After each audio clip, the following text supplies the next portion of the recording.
కృప గురించి నేర్చుకుంటా ఉన్నాం పిల్లరా, మీరు నేను.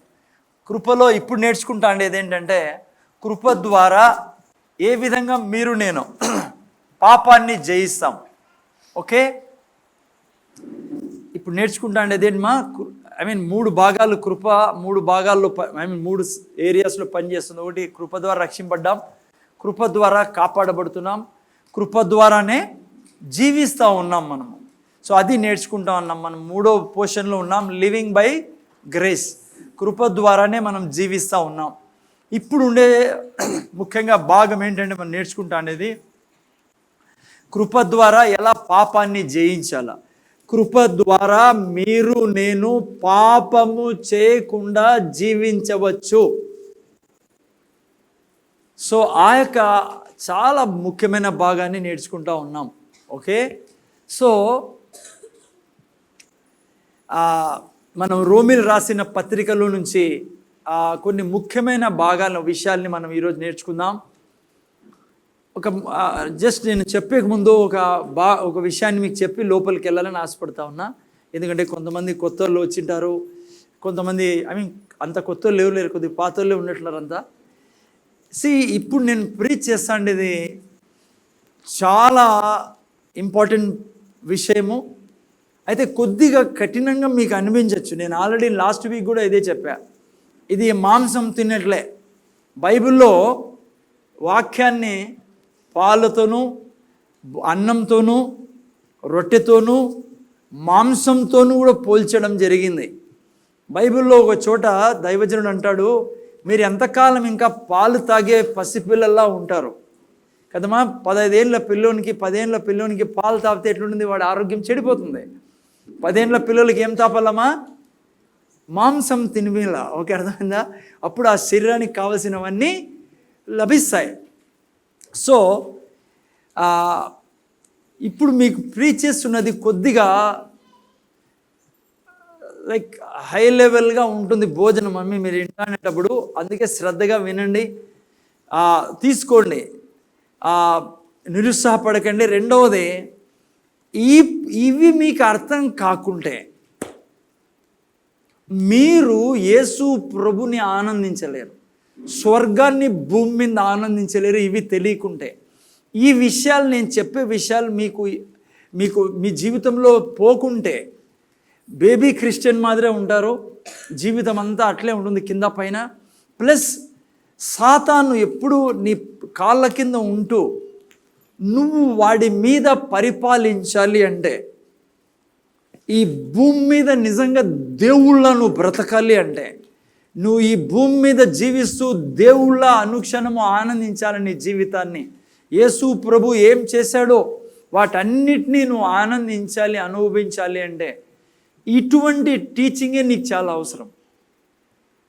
లేకుంటే నువ్వు దీవెనగా ఉండలేవు, ఇతరులకి నువ్వు ఆనందించలేవు యేసు ప్రభులో.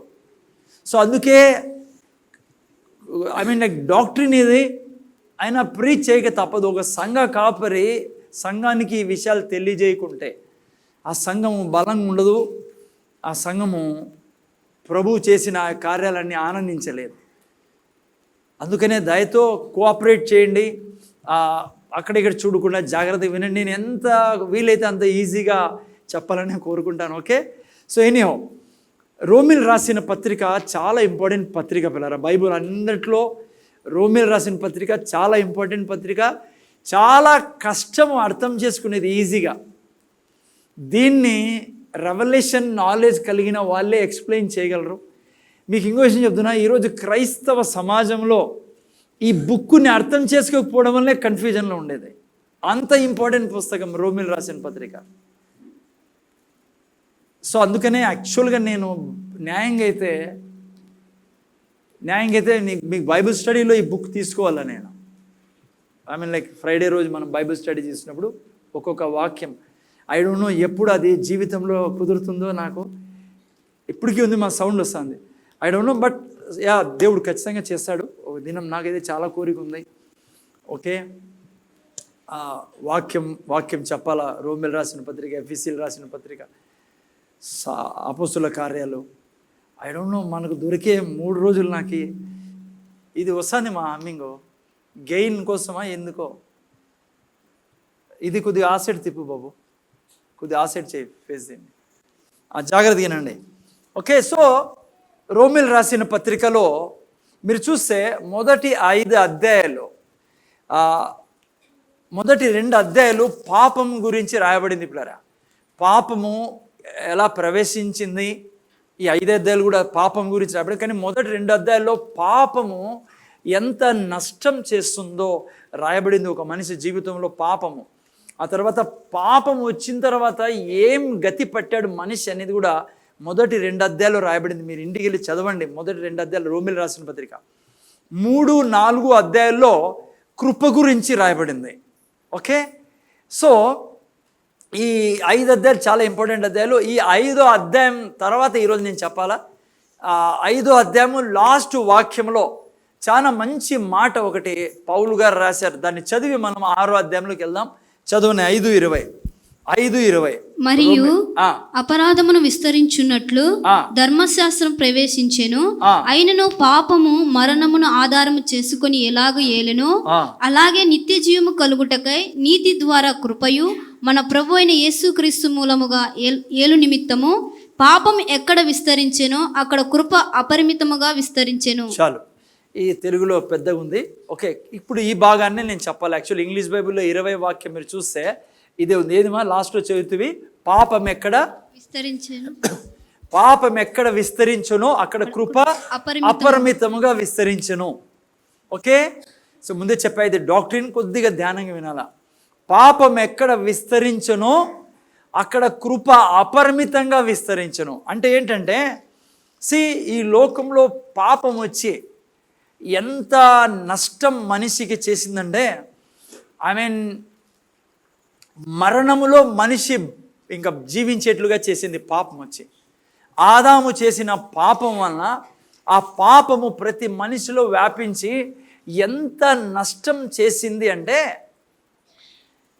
మనిషిలోకి మరణాన్ని తీసుకొచ్చింది. ఈ పాపం ఎంత చెడు చేసిందంటే, దేవుడు లేకుండా చేసింది మనిషికి. జీవితం లేకుండా ఇక ఇక ఇక ప్రతి క్షణము పీడింపబడేటట్లుగా పాపం చేసింది. అయితే ఇక్కడ రాయబడింది ఏమంటే, పాపం ఎక్కడ విస్తరించునో అక్కడ కృప అపరిమితముగా, అంటే పాపాన్ని ఓవర్టేక్ చేసింది కృప వచ్చి. ఏం చేసిందంటే, పాపము దేవుణ్ణి దూరం చేసింది పిల్లరా కదా. పాపము దేవుణ్ణి దూరం చేసింది. కృప ఏం చేసింది తెలుసా? దేవుణ్ణి దగ్గర తేవడం కాదు, లోపల తెచ్చిపెట్టింది దేవుణ్ణి. అందుకే చాలా ఇంపార్టెంట్ బుక్ పిల్లర్ అది. పాపం మనల్ని దేవుడి నుంచి దూరం చేసింది, కృప మనల్ని దేవుళ్ళుగా మార్చింది. కృప ఏం చేసింది? ఆదాము లోపల ఉన్నట్ల నువ్వు బైబిల్లో ఆడ చదవు దేవుణ్ణి. కానీ కృప ద్వారా ఏం జరిగిందంటే, దేవుడు వచ్చేసి ఈ యొక్క మన దేహాన్ని దేవుడుగా ఆలయంగా చేసుకున్నాడు. దేవుడు అన్నాడు, పాపం నా బిడ్డల నుంచి నన్ను దూరం చేసింది, నా కృప ఏం చేస్తుందంటే నేను పోయి వాళ్ళలో నివసించేట్లుగా చేస్తుందని ఈరోజు దేవుడు మీలో నాలో నివసించేట్లుగా కృప చేసింది. చాలామంది ఈ వాక్యాన్ని చాలా ఈ రోమిల్ రాసిన పత్రిక చాలా మిస్అండర్స్టాండింగ్లో ఉంది. ఓకే, అయినా పర్లేదు. చూడండి, చాలామంది దీన్ని మిస్అండర్స్టాండ్ చేసుకుంటారు. ఎట్లా అంటే, పాపం ఎక్కడ విస్తరించునో అక్కడ కృప విస్తరించింది కదా అపరిమితంగా. అందుకే నేను పాపంలో బ్రతుకుతా, నేను ఎంత పాపం చేస్తే, ఎంత పాపంలో జీవిస్తే అంత దేవుడు ఇంకా నా మీద దయ తెలుస్తాడు, ఇంకా నా మీద నాకు సహాయం చేస్తాడు. చాలామంది ఈ వాక్యాన్ని తప్పుగా అర్థం చేసుకుని అలా బ్రతికే వాళ్ళు కూడా ఉన్నారు. పాపం జోలికి మనం పోకూడదు. అందుకే ఈ అధ్యాయంలో కింద రాస్తాడు పౌలు, నిన్న వారం చెప్పాను నేను, ఎవరికి నువ్వు లోబడతావో వారికి నువ్వు దాసుడైతావు. నువ్వు పాపానికి లోబడితే సాతానుకు దాసుడైతావు.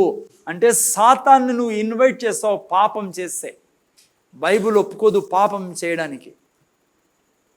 ఓకే, సో లైక్ వాళ్ళ యొక్క తంతది. పాపము ఎక్కడ విస్తరించడం, కృప ఎక్కువ. ఎంత పాపం చేసినా దేవుడు నన్ను నో అది తప్పుడు ఇంటర్ప్రిటేషన్. ఓకే, క్రైస్తవ సమాజంలో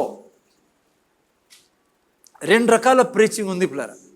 ఒకటి లీగలిస్టిక్ ప్రీచింగ్ అంటాం, ఇంకోటి గ్రేస్ ప్రీచింగ్ అంటాం.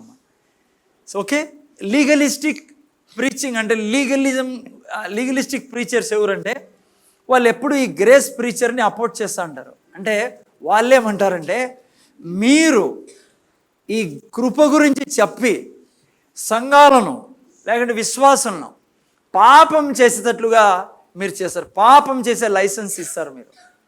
ఎందుకంట మీరు ఏమంటారంటే, దేవుడు నన్ను భక్తిహీనుడుగా ఉన్నప్పుడే, పాపిగా ఉన్నప్పుడే, శత్రువుగా ఉన్నప్పుడే ప్రేమించాడు కదా, ఇప్పుడు మీరు ఆయన సంతానం కాబట్టి మిమ్మల్ని ప్రేమించకుండా వదులుతాడా?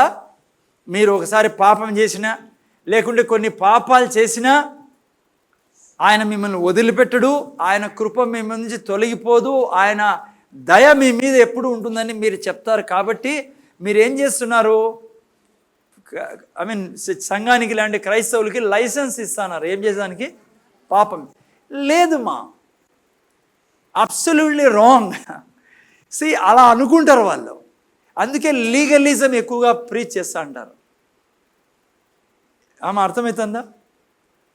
కానీ నా యొక్క అనుభవంతో మీకు చెప్తానా, నా జీవితంలో నేను 2 పక్కలా చూశాను.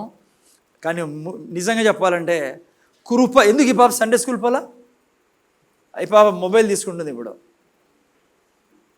ఎందుకు వదిలి రాలేదురా, వదిలి రా, ఏడుస్తుంది కదా, ఏడ్చినీలే, దెబ్బలు తింటారు ఆడ, ఎవరు 2 వెళ్ళారు కదా ఈరోజు. లాంటి మీరు చెడగొడతారు మీ పిల్లల్ని. అన్నా మీరు కూర్చొని, నేను వెళ్తాను సండే స్కూల్కి, కూర్చోండి. మీరు రోమిలు రాసిన పత్రిక ఏనేదాన్ని కూర్చోబెట్టండి. నాకు చాలా జాగ్రత్త, ఏదో సంఘ కాపురి యొక్క పని. ఓకే, అర్థం, ముందర చూడండి. ఆయన అట్లా కాదు మా పౌలు అది ప్రీచ్ చేయడంలా. ఎంతన్నా పాపం చేసుకోండి, పాపానికి నేను లైసెన్స్ ఇయ్యను, పౌలు కూడా లైసెన్స్ ఇవ్వడంలా ఈ భాగం ద్వారా. అందుకే జాగ్రత్తగా వినండి ఏం చెప్తున్నాను. నేను అందుకే చెప్పా, పాపం చేసే ఎవరికి అధికారం ఇస్తానో నీ జీవితంలో, సాతానికి. నువ్వు వాడిని పిలుస్తాను, రా మామా ఇద్దరు ఆడుకుందామని, వాడు నాకు తడేసి బాగా అర్థం చేయదు. ఎందుకంటే బయటికి పోయిందా, మా పాస్టర్ కృప గురించి ప్రీచ్ చేసినాడు, మేము ఎంతన్నా పాపం చేసుకోవచ్చంట, నాకేస్తాడు. ముందే చెప్తున్నా, వద్దు. కృప ఏం ప్రీచ్ చేస్తుందో తెలుసా? 6వ అధ్యాయం 1వ వాక్యంలో చూడండి, పౌలు ఏమంటాడు, 20లో చదువుకున్నాం. ఏమని? పాపం ఎక్కడ విస్తరించునో అక్కడ కృప అపరిమితంగా విస్తరించును. 5:20 చూడండి. 6లో ఏమంటాడు, అలాగేనా ఏమందుము, కృప విస్తరింపవలనని పాపమందు నిలుచుందుమా. గ్రేస్ ప్రీచింగ్ ఎట్లుంటుందంటే, అంటున్నాడు పౌలు, అట్లని చెప్పి పాపంలో నిలిచి ఉంటామా అని అంటాడు. అట్లా అనరాదు. ఎట్లా? పాపం చేయి కృప దండికి వస్తుందని. నో నో నో నో అని చాలా బలమైన మాట అంటాడు. అది మనం నేర్చుకుంటాను, 2 వారాల నుంచి చెప్తూనే ఉన్నా. రెండోది ఏమన్నాడు, అట్లా అనరాదు, పాపం విషయమై చనిపోయిన మనము ఇక మీదట ఎలాగూ దానిలో జీవించుదుము. కృప ఏం చెప్తుందంటే, అసలు నువ్వు పాపానికి చనిపోయినావు కదా, అసలు నువ్వు పాపం చేయడం ఏంటి అంటోంది. కృప వచ్చి ఏం చేసిందో తెలుసా నీకు నాకు? అసలు పాపమే చేయకుండా చేసేసింది పిల్లరా. ఏంటి దానికి అర్థము? పాపమునకు పాపం విషయంలో చనిపోయినామంటే పిల్లరా, ఏ రోజు నేను యేసు ప్రభుని రక్షకుడుగా అంగీకరించామో ఆ రోజు మీలో నుంచి నాలో నుంచి పాపపు స్వభావాన్నే దేవుడు తీసి పడేశాడు. ఆ ఇంజిన్నే తీసేశాడు. ఇంజిన్ కారు ముందుకు తీసుకెళ్లే ఇంజిన్ ఉంది. ఏంది ఇంజిను? ఆ పాప నేచర్, సిన్ నేచర్, పాపపు స్వభావం, అదే ఇంజిన్. అదే మనల్ని పాపం చేయించేది. యేసు ప్రభు దగ్గర రాకముందు అదే మనల్ని పురికొల్పేది, పాపం చేయని. అదే మనకు పాపం చేసేదానికి ప్రేరేపించేది. ఆ ప్రేరేపణ, ఆ యొక్క ఇంజిన్, ఆ యొక్క తలనే తెగ్గొట్టింది దేవుని కృప. అసలు ఈరోజు మనలో ఆ పాపపు నేచర్నే దేవుడు తొలగించాడు. ఆయన నేచర్ని మనలో పెట్టాడు. అది కృప బోధించేది. నేను ఆ విషయం ముందు చూడు, బాగా వింటాడు. ఇది ప్రీచింగ్ ఉంది నాకు తెలుసు, దాని గురించి ఇది మిస్ చేసుకోవద్దు, పని చెయ్యి. ఏంటంటే ముందర చూడండి, దేవుడు ఆ నేచర్ని, ఆ దయ్యం నుంచి వచ్చిన స్వభావం, అది లూసిఫర్ స్వభావం, పాము స్వభావాన్నే తీసేసేసి మనలో దేవుని స్వభావం పెట్టడం జరిగింది పిల్లలు. దానికి అర్థం అది. అర్థమవుతుందా? హలో, అంత గొప్ప కార్యము దేవుని కృప జరిగి, అది కృప అపరిమితం అంటే. ఓకేనా? హలో, జాగ్రత్త, నేను మళ్ళీ వస్తాను ఈ పాయింట్. నేను ఆ తర్వాత చూడండి ఏమంటాడో, దీన్ని సంజాయించేదానికి 6:3 ఏమంటాడు ఆయన. మీరు 3 నుంచి 3, 4, 5, 6, 7, 8, 9, 10 వాక్యాలు చదివితే సూపర్ వాక్యాలు. ఏమని చెప్తాడు తెలుసా? మీరు యేసు క్రీస్తుతో పాటి చనిపోయారు. అమ్మ, యేసయ్య సిలువలో చనిపోయారు, మనం కూడా చనిపోయినాం ఆయనతో పాటే. అంటే ఎవరు మనం? అంటే పాత మనుష్యత్వము చనిపోయాడు. అర్థమైందా? అంతేకాదు, మీరు యేసు ప్రభుతో పాటే పాతి పెట్టబడ్డారు. అంతేకాదు, యేసు ప్రభు లేచినప్పుడు మీరు తిరిగి లేచినారు అంటాడు. ఆయన ఎలా అయితే నూతన స్వభావంతో లేచాడో, పరిశుద్ధ స్వభావంతో లేచాడో, దైవత్వంతో లేచాడో, మీరు నేను కూడా యేసయ్యను రక్షకుడుగా అంగీకరించినప్పుడు ఏం జరిగిందంటే, నా జీవితంలో ఆయనతో పాటు చనిపోయాం, ఆయనతో పాటు పాతిపెట్టబడ్డాం, ఆయనతో పాటు ఆయన తిరిగి లేచినప్పుడు నూతన సృష్టిగా మనం నూతనంగా లేచిన వారం, ఇప్పుడు దైవ స్వభావం కలిగిన వారం. అందుకే 3వ వాక్యంలో అంటాడు, కింద పెట్టైనా, క్రీస్తు యేసులోనికి బాప్తిసం. అందుకే బాప్తిసం తీసుకుంటాం. బాప్తిసం ఎందుకు నీళ్ళలో ముంచుతాం తెలుసు కదా మీకు? బాప్తిసం తీసుకున్న వాళ్ళందరికీ లేదా? నీళ్ళలో ముంచడానికి అర్థం ఏమంటే, యేసుప్రభు ఎలా సమాధి చేయబడ్డాడో అలా మీరు నేను మరణించాం, యేసుప్రభుతో పాటు సమాధి చేయబడ్డాం.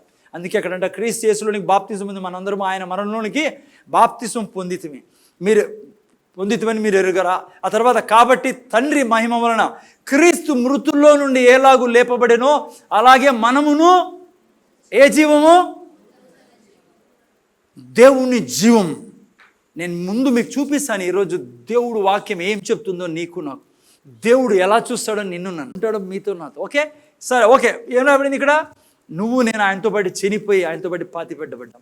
ఓకే, సో ఇది మీరు 10వ వాక్యం వరకు మీరు వివరిస్తాడు ఆయన ఏం జరిగిందో మీకు నాకు.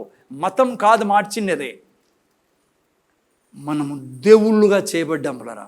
దేవునికి పుట్టాం. నేను ముందు వాక్యాలు నేను చూపిస్తాను అవన్నీ. ఓకే, నేను ముందు చూడండి, 11వ వాక్యంలోకి వచ్చిన తర్వాత ఇవన్నీ రాసి ఒక మాట అంటాడు 11లో. ఏమంటాడు చూడండి, అటువలే మీరును పాపం విషయమై మృతులుగాను దేవుని విషయమై క్రీస్తు యేసునందు సజీవులుగాను మిమ్మల్ని మీరు, ఇదే చాలా ఇంపార్టెంట్, రెకాన్ యువర్ సెల్ఫ్, ఎంచుకో. ఇక్కడ నుంచి ఇక్కడే క్రైస్తవ సమాజం పట్టబడేది, బంధించబడినది. బైబుల్ అంటుంది, దేవుడు చేసిన దాన్ని ఎప్పుడు నువ్వు కౌంట్ చేయి. నీకేం జరిగిందో, నువ్వు ఎవరువో అనుక్షణం నీ లెక్కలోకి తెచ్చుకో, నీ మనసులోకి. నీలో నుంచి పాపపు స్వభావం దేవుడు తీసేశాడు. ఇక నువ్వు పాపానికి చనిపోయావు కాబట్టి నువ్వు పాపం చేయలేవు. రెకాన్, యాడ్ ఆన్, నువ్వు ఎప్పుడు కౌంట్ చేస్తాను. నీలో ఇప్పుడు దైవ స్వభావం ఉండేది, నువ్వు పాపం చేసే స్వభావం నీలో తీసివేయబడింది. అయితే పెద్ద ప్రశ్న, 2 వారాల నుంచి నేను చెప్తాను ఈ ప్రశ్న. సార్ బాగానే ఉంది, మరి ఎందుకు నేను పాపం చేస్తానా? మీరే చెప్పండి, ఎందుకు పాపం చేస్తున్నారు? ఎందుకు కొట్లాడుకొచ్చారు ఈరోజు భర్తతో? అమ్మా, ఎందుకు ఈరోజు లేకుండా ఎందుకు కోపం వచ్చింది నీకు? ఎందుకు లేకుండా మీకు ఎందుకు అవన్నీ చేశాం? పాప స్వభావం తీసేసినప్పుడు కారణం ఏమంటే, మీరు నేను ఈరోజు పాపం చేయడానికి కారణము నా మనస్సు, నా మైండ్. అర్థమవుతుందా? నా ఆత్మ నూతన ఆత్మ, దేవుని ఆత్మతో ముడిపడి ఉన్న ఆత్మ. నేను ముందుకు చూపిస్తాను మీకు. దేవుడు ఎంత పరిశుద్ధుడో అంతే పరిశుద్ధత నువ్వు కలిగి ఉన్నావు లోపల. నీ ప్రాబ్లం ఇప్పుడు నీ మైండ్. నేను మీకు లాస్ట్ టైం చెప్పాను, నేను మైండ్ యొక్క పనిచేసే విధానం కదమ్మా, కంప్యూటర్ లాగా మన మైండ్. కంప్యూటర్లో ప్రోగ్రామ్స్ అన్నీ ఫీడ్ అయి ఉంటాయి. ఆన్ చేస్తూనే అదంతా కదే బూట్ అయ్యి తన ప్రోగ్రామ్, దాంట్లో ప్రోగ్రామ్ ఉంది కాబట్టి నా మైండ్ ప్రోగ్రామ్ చేయబడింది. ఈ యొక్క పాత మనిషి ఉండనే ముందు ఆ మనిషి తన యొక్క స్వభావాన్ని ముందు మనం జీవించాము ఆత్మ ద్వారా, ఆ యొక్క నేచర్ని మనసులోకి విత్తాడు వాడు. సో అందుకే రికార్డెడ్ అయి ఉంది మన మైండ్. అందుకే ఎవరన్నా ఏమన్నా అంటే చర్చికి వెళ్తాం, బాప్టిజం అన్నీ ఉన్నాయి, పాము మాదిరి లేస్తుంది మన స్వభావం. అమ్మ ఏం స్వభావము కదా, యాక్చువల్ లేదు అది. నేను చెప్తా ఎందుకు అది. జాగ్రత్త వినంలారా, చాలా ఇంపార్టెంట్ ఈ పోర్షన్. ఎందుకంటే ఇది అర్థం కాకుంటే చాలామంది క్రైస్తవులకి ఈరోజు కూడా కన్ఫ్యూజన్ ఏం తెలుసా, అసలు నేను రక్షించబడ్డానా, అసలు నేను క్రైస్తవుడినేనా, క్రైస్తవుడైతే ఎందుకు ఇలా చేస్తానా, నేను ఎవరికి చెప్పుకోలేము, నీకు నీవు నలిగిపోతా ఉంటావు. అందుకే చాలాసార్లు యేసుప్రభు చాలామంది అడిగితే నువ్వు రక్షింపబడ్డావనే డౌట్ వాళ్ళకి, నువ్వు ఎత్తపడతావు యేసుప్రభు వస్తే డౌట్, అన్ని డౌట్లే. ఎందుకంటే ఈ డాక్టరీని సరైన వాక్యం జ్ఞానం లేకపోవడం. నువ్వు ఈరోజు పాపం చేస్తాండేది యేసయ్యను రక్షకుడుగా అంగీకరించిన తర్వాత కారణం నీ మైండ్.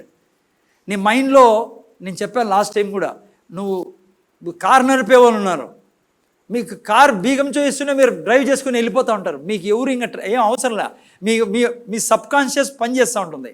ఓకే, మైండ్లో 2 భాగాలు ఉంటాయి, conscious mind, sub conscious mind. ఏదైనా నేర్చుకుంటప్పుడు కాన్షియస్ మైండ్తో నేర్చుకుంటాం మనం. డ్రైవింగ్ నేర్చుకుంటూ కాన్షియస్, ఆ తర్వాత ఏమవుతుంది, అది పాస్ అని సబ్ కాన్షియస్లోకి వెళ్తుంది.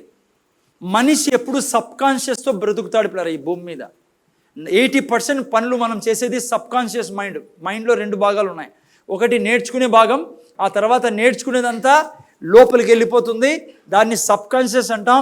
దాని ద్వారా మనం నడబడుతూ ఉంటాం. మీకు అర్థమవుతుందా?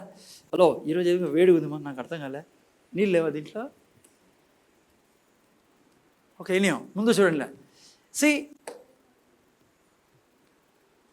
సో మీరు నేను మీకు నాకు దేవుడిచ్చిన బాధ్యత ఏమో తెలుసా? మీరు నేను ఈ మైండ్ని ట్రాన్స్ఫార్మ్ చేయాలా, మార్చాలా. ఏ విధంగా? నేను నువ్వు ఏం జరిగిందో ఆయన అన్నట్లుగా ఎంచుకోవాలా. నువ్వు నోరు తెరిచి ఎప్పుడైతే ఎంచుతావో, నువ్వు నోరు తెరిచి ఎప్పుడైతే చెప్తావో నీకు ఏం జరిగిందో అర్థమవుతుందా, అప్పుడు నీ మైండ్ ట్రాన్స్ఫార్మ్ అవుతుంది. ఎందుకు మాఫ్ చేసావు?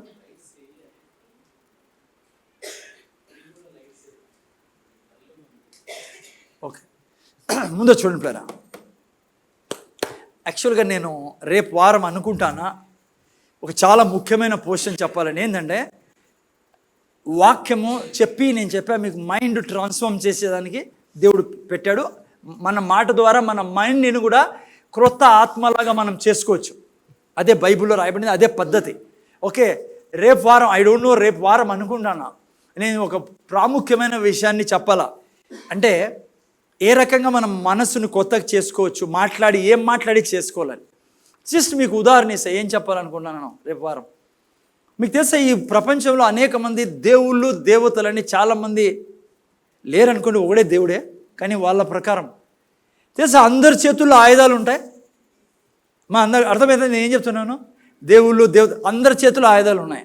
ఒకే వ్యక్తి దగ్గర, ఒకే దేవుని దగ్గర ఆయుధాలు లేనిది ఎవరైనా? యేసు ప్రభు చేతిలో ఈ ఆయుధం లేదు. కరెక్టా? నిజమా? కానీ ఒక ఆయుధం ఉంది. ఆయన దగ్గర కూడా ఒక ఆయుధం ఉంది, కానీ ఆయన ఆయుధం చేతుల్లో లేదు. ఆయన ఆయుధం ఏడుంది? నోట్లో. అదే రేపు వారం ప్రీచింగ్ చేయాలనుకున్నాను నేను. మీకు తెలుసా, ఈ సృష్టిలో నేను అందుకే ఆయుధాలు తీసుకున్నానికి దేవుడు పర్మిషన్ అడి. ఏ ఆయుధం మనం పట్టుకున్నానికి వీల్లేదు. యేసు ప్రభు పేతురుతో అన్నాడు, ఆయుధం పట్టుకున్నవాడు, కానీ నీకు నాకు కూడా ఒక ఆయుధం ఇవ్వబడింది. ఏం తెలుసా? అది 2 అంచుల ఖడ్గం. నేను ఖడ్గం కలిగి ఉన్నాం. సో నేను రేపు వారం చెప్తాను మీకు, వీలైతే లేదంటే నెక్స్ట్ వీక్ ఖచ్చితంగా చెప్తాను. సో దీని ద్వారా మన మనస్సును క్రొత్తగా చేసుకునే బాధ్యత దేవుడు మనకి ఇచ్చాడు. సో పాప స్వభావం లేదు. పాపాలు ఎందుకు చేస్తున్నామంటే మన మైండ్ ద్వారా. మైండ్ రెన్యూ కాకపోవడం వల్ల, మన మైండ్కి మనం ఎవరో చెప్పకపోవడం వల్ల. ఓకే, ఏం చెప్పాలో కూడా చెప్తాను, కొంచెం వింటానండి దయతో. దీనికి ఒక ఉదాహరణ ఇవ్వాలనుకుంటాను నేను ఈడ. అందుకే నిన్న ఈ పాప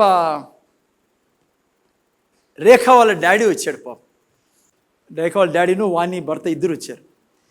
ఇద్దరు వచ్చిన మా మధ్య డిస్కషన్ జరిగినప్పుడు ఆయన ఒక మాట అన్నాడు, నాకు కూడా తెలియదు, ఫస్ట్ టైం విన్నా నేను. ఆయన అన్నాడు, మీకు తెలుసా నేను క్రైస్తవ తండ్రికి పుట్టాను అన్నాడు. వాళ్ళ డాడీ ఇప్పుడు యేసుప్రభు దగ్గర రాడు, నమ్మడు. ఆయన యేసుప్రభు నమ్మడు కాదు, క్రైస్తవుడుగా లేడు, ఓకేనా. కానీ పుట్టింది ఎవరికి? క్రైస్తవుడు తండ్రికి, క్రైస్తవ తల్లిదండ్రులకి. ఆయనతో నేను మాట్లాడుతూ ఈ పాప పెళ్లి విషయం గురించి ఏదో మాట్లాడట్లయితే, మరి ఎందుకు మీరు ఇట్లున్నారు అంటే ఆయన ఏమన్నా తెలుసా, సార్ నేను ఎందుకు తెలుసా యేసు ప్రభు దగ్గర రాను, యేసు ప్రభులో మా ఫాదర్ యేసు ప్రభుని నమ్ముకున్న వ్యక్తి, చర్చికి వెళ్ళే వ్యక్తి, మా బంధువులు చాలామంది చర్చికి వెళ్ళే వాళ్ళే, దేవుణ్ణి నమ్ముకున్న వాళ్ళే. కానీ వాళ్ళ జీవితాన్ని చూసి నేను చర్చికి రాలేదు, నేను అందుకే నమ్మనని. ఈరోజు కూడా నమ్మడంట, అంటే రక్షణ పొందుకోలేదు. అది పాయింట్. ఈ పాప వస్తుంది ఇక్కడ చర్చికి. ముందర చూడండి, నేను అన్నా ఆయనతో, జస్ట్ మాతో డిస్కషన్ జరిగింది. అన్నా మీకు ఒక రెండు మూడు క్వశ్చన్లు అడగాలి నేను, ఎందుకంటే మీరు ఎత్తారు కాబట్టి ఈ టాపిక్. సరే వీళ్ళందరూ చర్చికి వెళ్తున్నారు కదా, వీళ్ళు చెడ్డోళ్ళు, ఎందుకంటే చెడ్డ చేస్తున్నారు కాబట్టి చర్చికి వెళ్ళినా, బైబిల్ పట్టుకుని పోయినా. నేను అడిగా, మీరెవరు చర్చికి పోయిన వాళ్ళు ఉన్నారే, మీరు బాగున్నారా? మీరు కూడా వాళ్ళకి చెడు చేస్తున్నారు కదా, మీరు ఉన్నారు అబద్ధాలు లేంటే ఏంటో అని, వాళ్ళు ఉన్నారు కాదన్ను నేను, ఓకే. కానీ ఒక విషయం చెప్తున్నా మీకు, వాళ్ళు పూజించే దేవుడు పరిశుద్ధుడు. కనీసం మీరెవరిని పూజిస్తున్నారు? పరిశుద్ధ దేవుణ్ణా? వాళ్ళు పరిశుద్ధులు కాకుండా వాళ్ళు పూజించాలంటే దేవుడు పరిశుద్ధుడు కాబట్టి. రెండో పాయింట్ అని చెప్పా, స్ట్రైట్గా ముఖం మీద, నువ్వు చచ్చిపోతే నువ్వు నరకానికి వెళ్తావు, వాళ్ళు చచ్చిపోతే నరకానికి వెళ్ళరు. ఎందుకో తెలుసా, వాళ్ళు నమ్ముకున్న దేవుడు పరిశుద్ధుడు కాబట్టి వాళ్ళని స్వర్గానికి తీసుకెళ్తాడు. నువ్వు కనీసం ఆ పరిశుద్ధ దేవుడితో లేవు కాబట్టి నువ్వు స్వర్గానికి పోలేవు. ఆయన ముఖం మీద చెప్పాను నేను. మూడో చెప్పా ఆయనకి, వాళ్ళు పాపం ఎందుకు చేస్తున్నారో తెలుసా, యేసుప్రభు వలన కాదు, వాళ్ళు పాపం చేయడానికి కారణము వాళ్ళకి సరిగ్గా బోధించకపోవడం వలన. అందుకనే ఆయనకి చెప్పా, నువ్వు వాళ్ళని చూసి దూరం ఉండకు. వాళ్ళని చూసి దూరం ఉన్నావా, నువ్వు చనిపోతే మాత్రం ఖచ్చితంగా నరకానికి వెళ్తావు. వాళ్ళని చూడకు. వాళ్ళు ఎవరైతే రక్షకుడుగా అంగీకరించి ఆ దేవుణ్ణి చూడు. ఆ దేవుళ్ళు ఏదైనా పాపం ఉంటే చెప్పు, నేను కూడా బైబిల్ ఇడిచిపెడతా ఈరోజు అన్న. సో ఎందుకు ఈ పాయింట్స్ మీకు చెప్తున్నానంటే, అది మంచిదనడంలా క్రైస్తవులు జీవించడం. చూడండి ఎంత నష్టం చేస్తున్నామో మనం. కారణం ఏమి? బయట వాళ్ళు ఏం చూస్తారు తెలుసా, వీళ్ళు చర్చికి పోతున్నారు, బైబిల్ పట్టుకొని పోతున్నారు, చూడు ఎంత చెడ్డగా ప్రవర్తిస్తున్నారు, వాళ్ళ ఆస్తులు కొట్టేయడమో లాంటి ఇంకా ఏమేమో. సో ఎందుకు ఈ వ్యక్తి అలా జీవిస్తున్నాడు యేసుని నమ్ముకొని? ఈ వ్యక్తి ఆత్మ కొత్త కాలేదని కాదు, ఈ వ్యక్తి రక్షణ పొందుకోలేదని కూడా కాదు, ఈ వ్యక్తి డెఫినెట్గా రక్షణ పొందుకొని ఉన్నాడు. కానీ సమస్య ఎందుకు అట్లా బ్రతుకుతాడు అంటే, మైండ్ సరిగా లేకపోవడం. అంటే మైండ్ సరి అంటే మెంటల్లీ ఏదో వచ్చిందని, రోగం వచ్చిందని కాదు. ముందు ఆత్మ ఆ ట్రైన్ చేసింది ఆ వ్యక్తికి. ఏం ట్రైన్ చేసింది?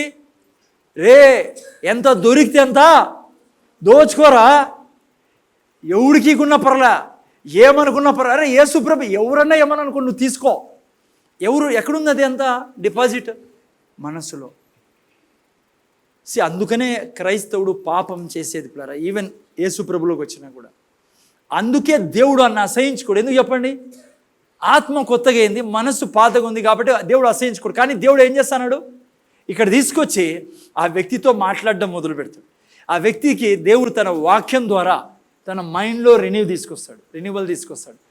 ప్రాబ్లం ఏమంటే సంఘాల్లో జరుగుతుండేది, దీన్ని తీసుకురాం కాబట్టి ఇక్కడ కూర్చోబెట్టి నువ్వు పాపం అంటాం, కానీ నువ్వు పాపివే, కానీ నువ్వు పాపం నుంచి బయటకు వచ్చే మార్గం మనం చూపం. ఎవరికి? క్రైస్తవులు కూడా ఈవెన్. సో పాయింట్ ఏమంటే పిల్లరా, నా ఆత్మ క్రొత్తగా చేయబడింది.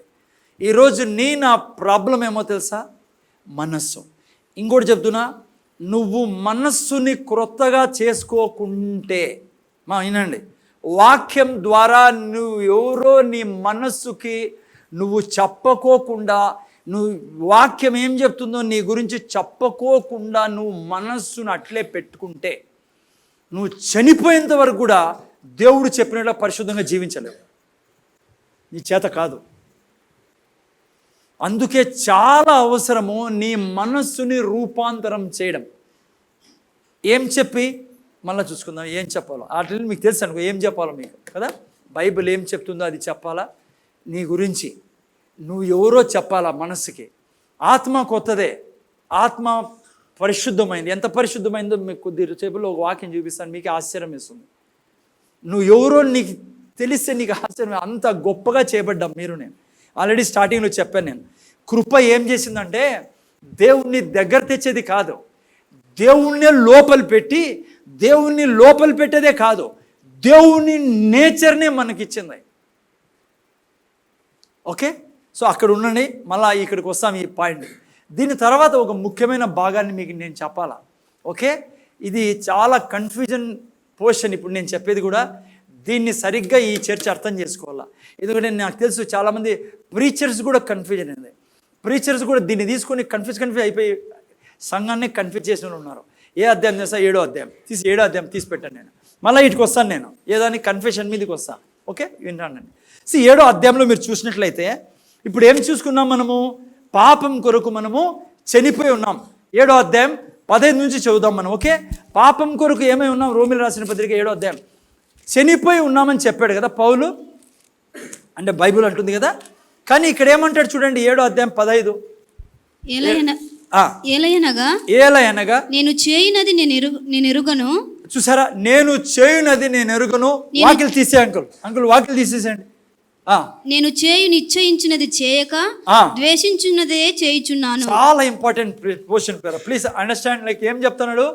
ఏలయనగా నేను చేయునది నేను ఎరుగను, నేను నిశ్చయించినది చేయక ద్వేషించున్నదే చేయుచున్నాను. ఆ తర్వాత ఇచ్చయింపనిది నేను చేసినలా ధర్మశాస్త్రము శ్రేష్టమైనట్టు ఒప్పుకొనుచున్నాను. ఆ తర్వాత కావున ఇకను దాన్ని చేయనది నా యందు నివసించు పాపమే కానీ నేను కాదు. ఆ తర్వాత ఓకే, ఫస్ట్ వాక్యం 15 పెట్ట. టోటల్గా మీరు మొత్తం చదివితే ఏమంటుందండి? ఏమంటాడు పౌలు? నేను ఏం చేయాలనుకుంటానో అది చేయలేకపోతాను, ఏం చేయకూడదు అనుకుంటానో అదే చేస్తాను.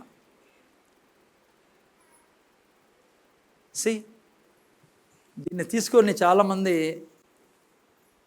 కన్ఫ్యూజన్లో ప్లస్ ప్రీచింగ్ కూడా కన్ఫ్యూజన్ ఉంది. మీరు మాత్రము చాలా జాగ్రత్తగా వినండి. ఇక్కడ పౌలు ఏమంటున్నాడు?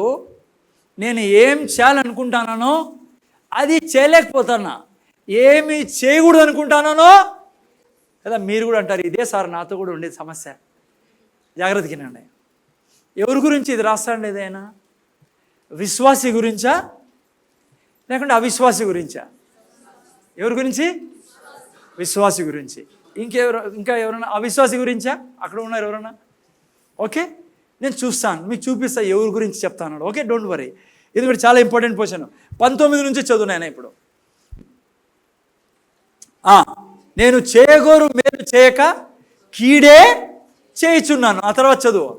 నేను కోరని దానినే చేసినలా దాన్ని చేయనది నా యందు నివసించు పాపమే కానీ నేనే కాదు. ఇంకా చదువునైనా అంతరంగ పురుషుని బట్టి కాబట్టి మేలు గోరు నాకు కీడు చేయుట కలుగుచున్నందున ఒక నియమము నాకు కనబడుచున్నది.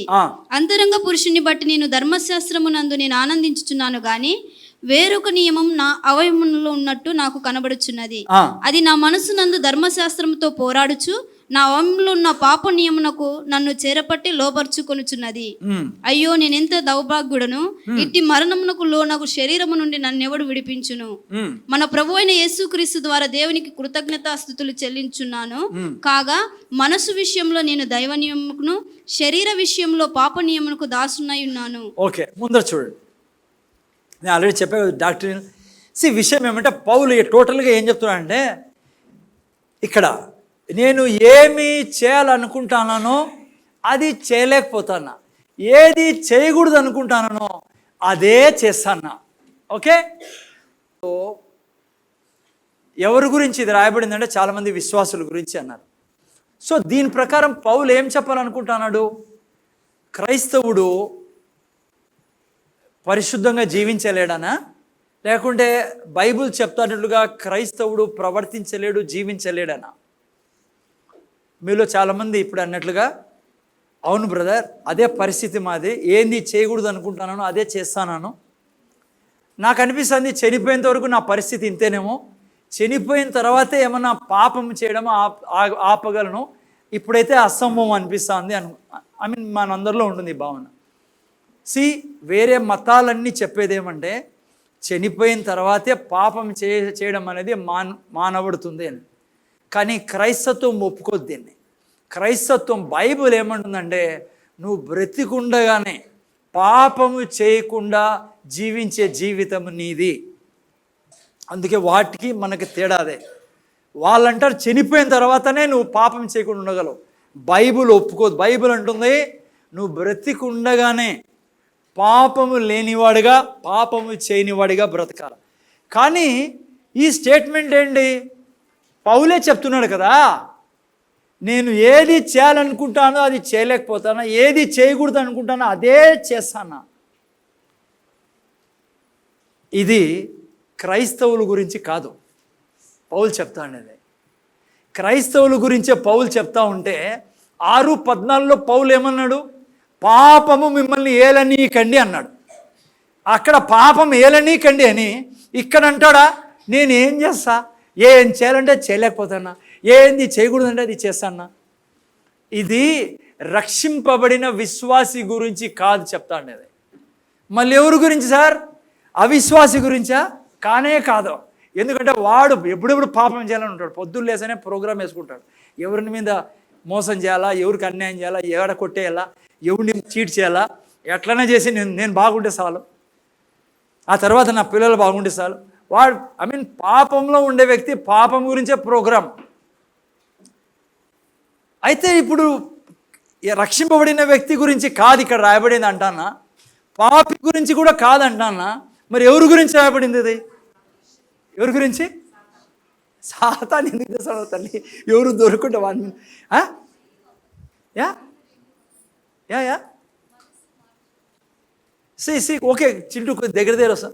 ఇది యాక్చువల్గా రాయబడింది ఎవరి గురించి పౌలు అంటాను అంటే విశ్వాసి గురించి కాదు. విశ్వాసి గురించి అంటే చాలా కాంట్రడిక్షన్ అయిపోతుంది. ఎందుకంటే అంతకుముందు అన్నాడు పాపానికి అధికారం ఇద్దని, ఈడంటాడు నేనేం చేస్తా, అది నేను చేయలేకుండా, అది అట్లా అది కాదు. ఇది ఎవరి గురించి రాయబడిందంటే లావనే వింటాను కదా, తూక్కుంటే విన్నదు మెలుకుంది. జాగ్రత్త విన్న ఆయన ఎవరి గురించి చెప్తానంటే జస్ట్ రక్షింపబడడానికి ఎడ్జ్లో ఉన్నాడు. శివాజీ అట్లా చూసాడు, నాది good, that's a spirit, I want that spirit in everybody. Okay, ఎందుకంటే చెప్పు ఏందో అది అన్నట్లుంది పాపం శివాజీ. నాకు చాలా ఇంట్రెస్ట్ అట్లా వాళ్ళని చూస్తే. ముందు చూడండిరా, జస్ట్ ఎడ్జ్లో ఉన్నాడే ఆ వ్యక్తి గురించి ఇక్కడ రాయబడి ఉండేది. ఆ ఎడ్జ్లో అంటే జస్ట్ ఇంటన్నాడు సువార్త, ఇక్కడ లేడు అక్కడ లేడు. ఇప్పుడు అర్థమవుతుందా?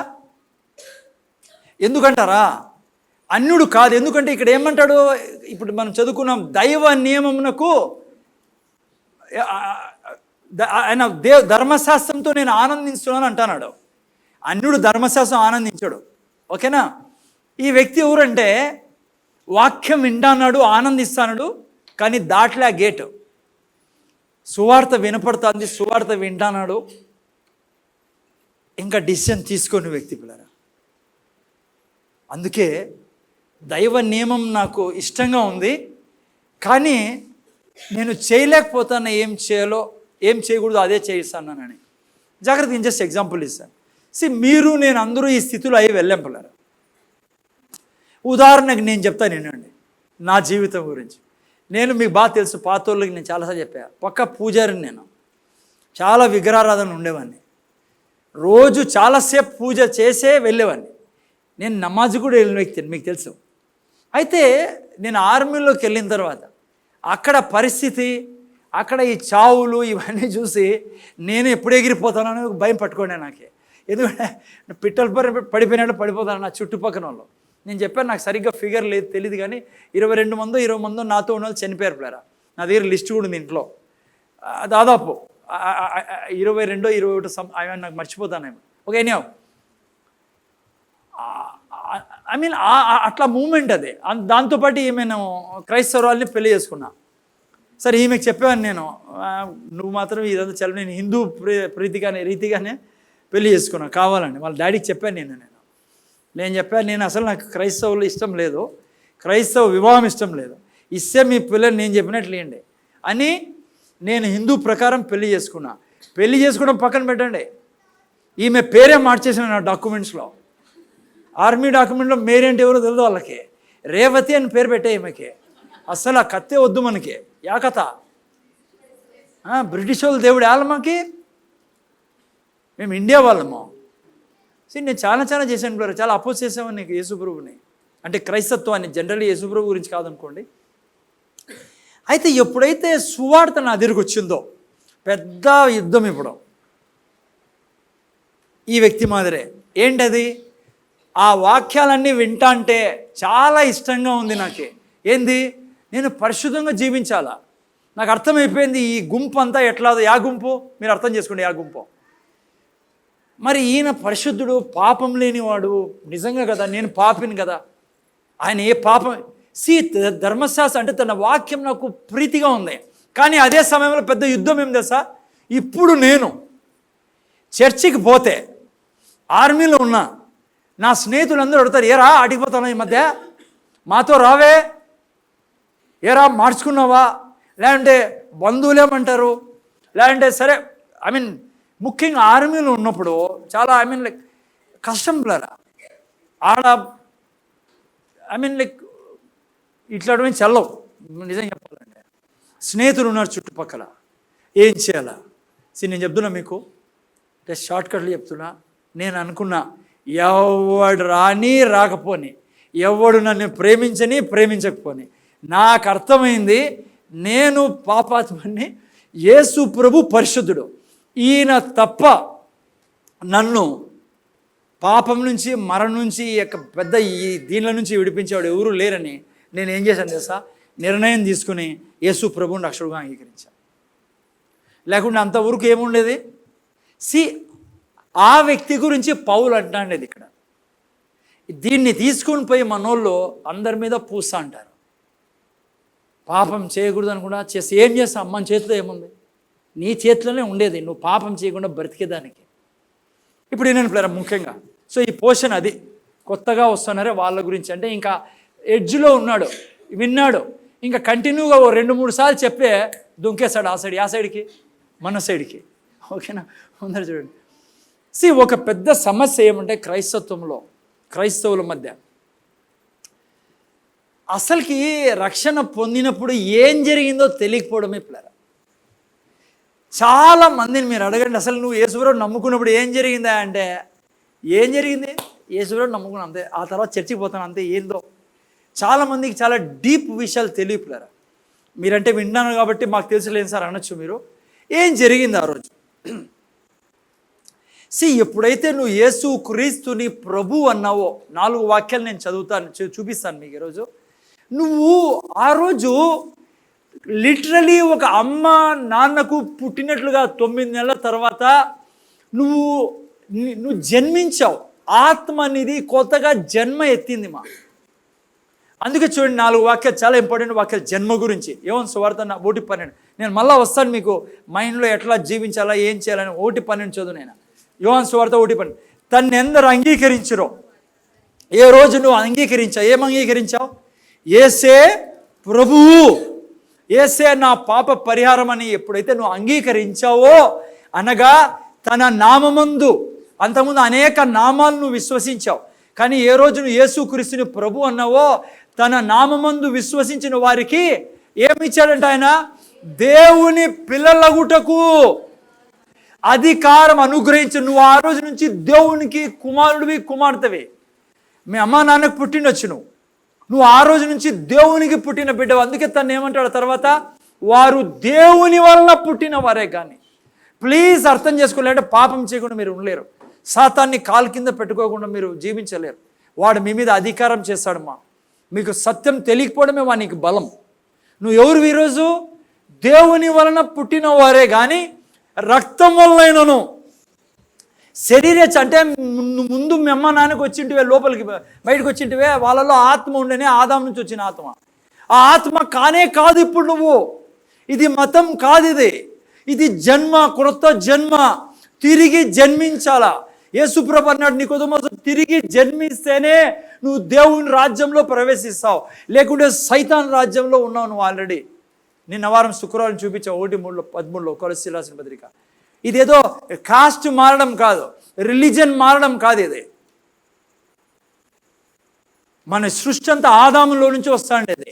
ఏ రోజు నువ్వు యేసు క్రీస్తుని ప్రభు అంటావో ఆ రోజు లోపల గొప్ప భయంకరమైన ఊహించలేనంత పని దేవుడు చేశాడు.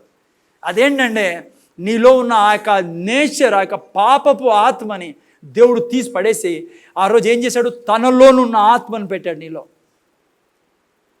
అందుకే అంటాడు, నువ్వు రక్తం వలన శరీరచలం వలన పుట్టినవాడు కాదు, మనుష్యచలం వలన. ఎప్పుడు పుట్టింటే మనము పెళ్ళైనప్పుడు మమ్మీ డాడీకి అదేమిచ్చాది, మనుష్యచ్చాది. అప్పుడు వచ్చిన స్పిరిట్ ఎక్కడి నుంచి, ఆదాము నుంచి. ఇప్పుడు వచ్చిన స్పిరిట్ ఎక్కడి నుంచి, సాక్షాత్తు యెహోవా దేవునిలో నుంచి, పరిశుద్ధాత్మ దేవునిలో నుంచి, యేసు ప్రభులో నుంచి వచ్చిన ఆత్మ. ముందు చూడండి ఆయన. నెక్స్ట్ ఆ వాక్యం. ఓకే, సో ఎక్కడి నుంచి పుట్టాం మనం, దేవునికి పుట్టాం పిల్లరా. ఇప్పుడు చదవండి అదే 2 కొరింథీ 5:10 ఏం రాబడింది, ఎందరు అంగీకరించారో వారు ఏమై ఉన్నారు, నూతన సృష్టి, పాతవన్నీ గతించెను, ఇదిగో సమస్తము పాతదేం లేదు. ఇప్పుడు శాపం, మరణం, ప్రతిదీ వెళ్ళిపోయింది మన జీవితంలో. ఆదాము నుంచి వచ్చినది. ఇప్పుడు ఏముందో తెలుసా, దేవునిలో నుంచి వచ్చినవన్నీ మనలో ఉన్నాయి. ఓకే, ఆదాము నుంచి వచ్చింటే తీసి పడేశాడు. ఇప్పుడు యేసు క్రీస్తులో నుంచి మనం వచ్చిండేది. అందుకే ఆయన ఏమై ఉన్నాడో మీరు నేను అదే ఉన్నాం. చూడండి ఇంకో వాక్యం, యాకోబు గ్రంథం 1:12. యాకోబు గ్రంథము తీస్తారు ఎవరైనా, చదవండి అయినా. యా, శోధన యాకోబు గ్రంథము 1:18. ఆయన తాను సృష్టించిన వాటిలో మనము ప్రథమ ఫలముగా ఉండునట్లు సత్యవాక్యం వలన మనలను తన సంకల్పం ప్రకారము కనెను. ఏం చేశాడు, ఆయన తాను సృష్టించిన వాటిలో మనము ప్రథమ ఫలంగా ఉన్నట్లు సత్యవాక్యం వలన మనలను తన సంకల్పము ప్రకారం ఏం చేశాడంట, కనెను. మనల్ని దేవుడు కన్నాడుమా.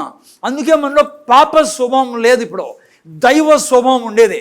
ఆ తర్వాత చూడండి 1 పేతురు 1వ అధ్యాయం, 1 పేతురు 1వ అధ్యాయం 3-4 వాక్యాలు చదవండి.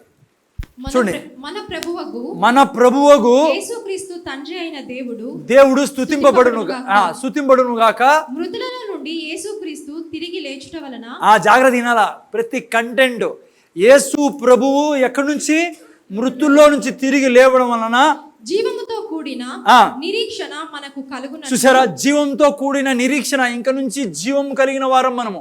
ఆ నిరీక్షణ కలిగి ఉన్నట్లు అనగా అక్షయమైనదియు నిర్మలమైనదియు వాడబారనిది అయిన స్వాస్థ్యము మనకు కలుగునట్లు ఆయన తన విశేష కనికరము చెప్పున మనలను మరలా జన్మింపజేసెను. చూసారా, ఎన్నిసార్లు బైబిల్లో మళ్ళా జన్మింపజేశాడు. మళ్ళా జన్మించినాం మనము. ఇది మతం కాదు, ఇది దేవునికి మళ్ళా పుట్టాం మనము. అందుకే బాప్తిస్మం అని పెట్టినది ఆచారంగా దేవుడు. బైబిల్లో 2 ఆచారాలు, ప్రాముఖ్యమైనది బాప్తిజం. దాంతో నువ్వు ఏం చేసావు, నువ్వు చనిపోయావు, పాత వ్యక్తివే, నువ్వు మళ్ళా జన్మించావు, తిరిగి నువ్వు జన్మించావు. ఇప్పుడు నువ్వు జన్మించినప్పుడు ఎక్కడ జన్మించావు తెలుసా, నువ్వు 2:9 చూడండి ఏం రాబడిందో. 1 పేతురు 2:9. ఓకే, అక్కడే నెక్స్ట్ వాక్యం. అయితే మీరు చీకటిలో నుండి ఆశ్చర్యకరమైన తన వెలుగులోనికి మిమ్మల్ని పిలిచిన వాని గుణాతిశయములను. చూసారు ఇప్పుడు ఏ గుణాలు ఉన్నాయో మీకు. దేవుని గుణాలు మీలో నాలో ఉండేది. ఆదాములో గుణాలు కాదు. మీరు చీకట్లో నుండి ఆడుంటే మనము సాతాను చేతిలో ఉండిరా. ఆశ్చర్యకరమైన తన వెలుగులోకి మిమ్మల్ని పిలిచిన వాని గుణాతిశయములు ప్రచురం చేయ నిమిత్తము ఏర్పరచబడిన వంశం. ఏ వంశం ఇది? నాది దైవ వంశం, రాజులైన యాజక సమూహం. ఇప్పుడు చెప్పండి ఎవరు మనము? తర్వాత ఏం రాబడింది? పరిశుద్ధ జనము. అంతేకాదు దేవుని సొత్తైన ప్రజలమై ఉన్నాం. నీకు చెప్తున్నా ఒక మాట ముందు విన్నాను. నువ్వు నూతన సృష్టి కాకుండా, అంటే నువ్వు యేసయ్యను ప్రభువుగా రక్షకుడుగా స్వీకరించకుండా క్రైస్తవ జీవితం జీవించడం ఇంపాసిబుల్. నువ్వు రక్షణ పొందుకొని ఉంటేనే ఇక్కడ రాసినట్లుగా నువ్వు జీవించగలవు. అన్యుల చేత కాదు ఈ జీవితం జీవించేది. జాగ్రత్తగా వినండి. అందుకే ఒక చోట యేసుప్రభు అంటాడు. యేసుప్రభు ఎవరు? సాక్షాత్తు దేవుడు పిల్లరా. నిలబడి భూమి మీద ఏమంటారు తెలుసా?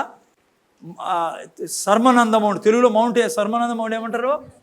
కొండ మీద ప్రసంగం. ఏమంటారు తెలుసా అక్కడ?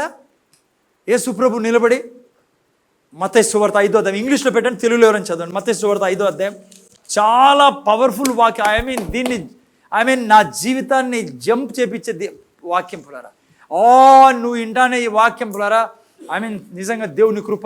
ఏమంటాడు చూడండి 5:48 మత్తయి సువార్త 5:48 పెట్టాను ఫాస్ట్గా. తెలుగులో ఎవరైనా చదవండి. ముందు చూడండి. మీ పరలోక హలో, ఎవరు చెప్తానేది? ఇది యేసు ప్రభు ప్రజల ముందు నిలబడి, అక్కడ తన శిష్యుల ముందు నిలబడి ఏమంటున్నాడు తెలుసా? చూడండి ఏమంటాడు, గట్టి చదువునైనా. మీ పరలోకపు తండ్రి, ఎన్కేజేవి పెట్టమన్నా, మీ పరలోకపు తండ్రి పరిపూర్ణుడు గనుక మీరును పరిపూర్ణులై ఉండెదరు. హలో, ఏమంటున్నాడు యేసు ప్రభు?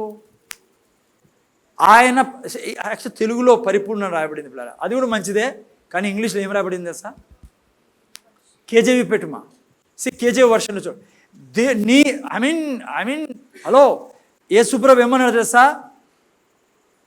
పరిశుద్ధుడై జీవించనంటే ఒక భాగం, పరిశుద్ధంగా జీవించమంటానులే అని. కానీ యేసు ప్రభు ఏమన్నాడు తెలుసా?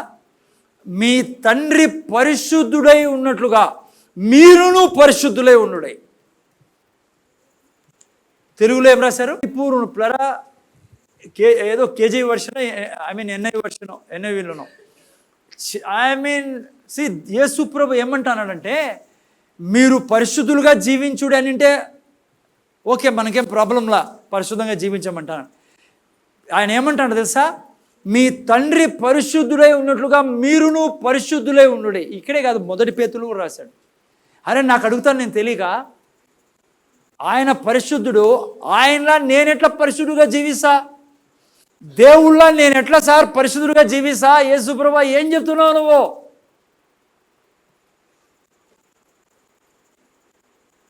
ఎందుకో తెలుసా ఆ మాట అంటాడు యేసుప్రభు?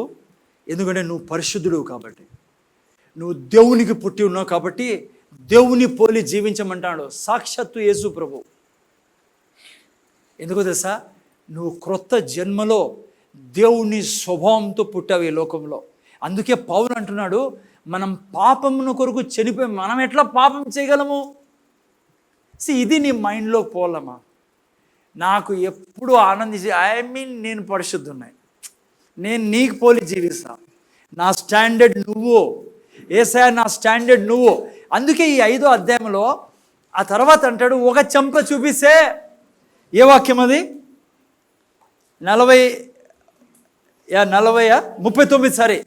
39 ఏమన్నాడు తెలుసా? యేసుప్రభు కిందికి వచ్చి ఒక చెంప మీద కొడితే ఇంకో చెంప చూపి. ఎవరి స్వభావం ఇది? దేవుని స్వభావం పిల్లరా. యేసుప్రభు ఏమన్నా, నీలో ఏ స్వభావం ఉంది?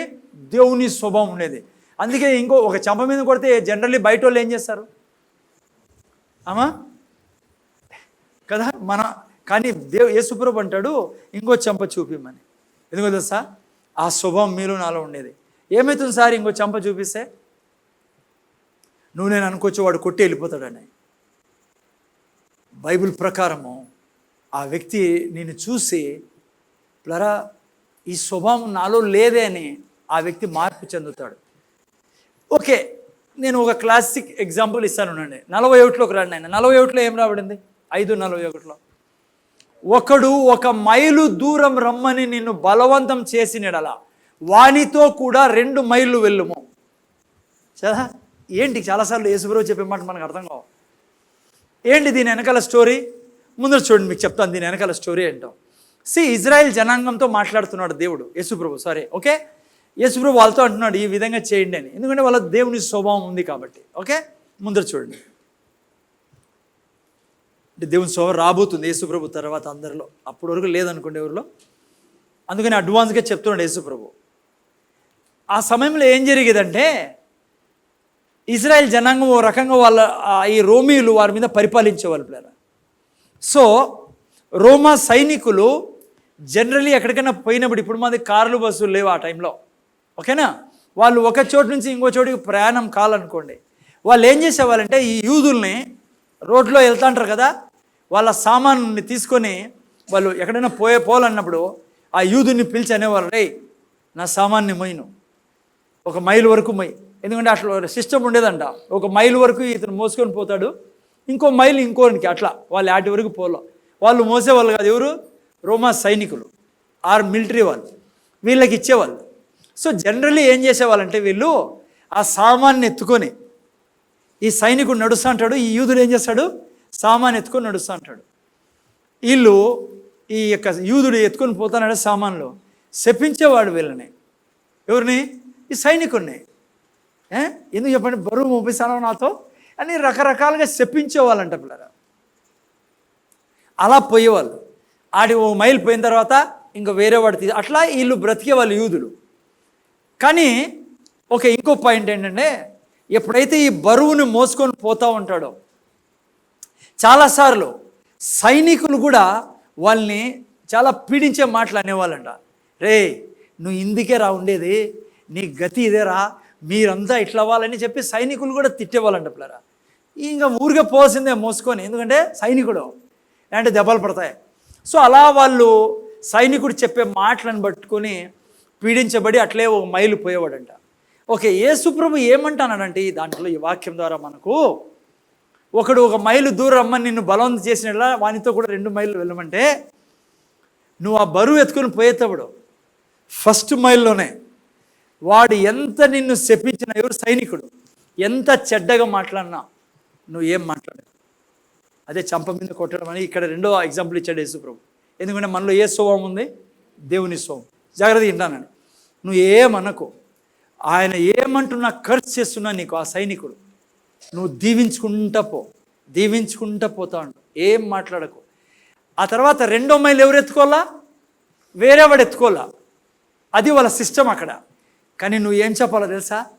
సార్ వద్దు సార్, నేనే ఈ 2వ మైలు కూడా మీకోసం వస్తా, నేను ఈ బరువును మోస్తాను సార్, నాకు చాలా మంచి పని ఇది, మీకు సహాయం చేయడమే నా పని అని నువ్వు చెప్పాలా. ఇప్పుడు చూడండి ఏం జరుగుతుంది 2వ మైల్లో. 2వ మైల్లో ఏం జరుగుతుంది చెప్పండి మీరు? ఏం జరుగుతుంది తెలుసా? ఈ 1 మైల్ సైనికుడు ఏం చేశాడు? తిట్టుకుంటూ వచ్చాడు. ఈ 2వ మైల్లో ఈ యొక్క వ్యక్తి, మోసుకున్న వ్యక్తి అంటాడు, సార్ నేనే మోస్తాను సార్, మిమ్మల్ని అక్కడ వదిలేసి వస్తాను, మీరు ఎక్కడికి వెళ్ళాలో మీరేం బాధపడకండి, నేను మీకు సహాయం చేస్తాను అన్నప్పుడు ఈ 2వ మైల్ నడిచేటప్పుడు సైనికుడు ఏమవుతుంది? సైనికుని పరిస్థితి ఎంతమందికి అర్థమవుతుంది? సైనికుడు అనుకుంటాడు, నేను ఎంత చెడ్డోనిరా, ఎంత దుర్మార్గుణ్ణి, పాపం ఈ వ్యక్తిని ఎంత చెడ్డ మాటలు అన్నాను, అయినా ఎంత మంచోడు, నేను ఎందుకు ఇంత చెడ్డోడిని, ఎందుకు ఇట్లా ప్రవర్తిస్తానా నేను, ఈ వ్యక్తి చూడు, నేను ఎందుకు ఈ వ్యక్తి మాదిరి లేను అనేది ఆ సైనికుల్లో పుడుతుంది.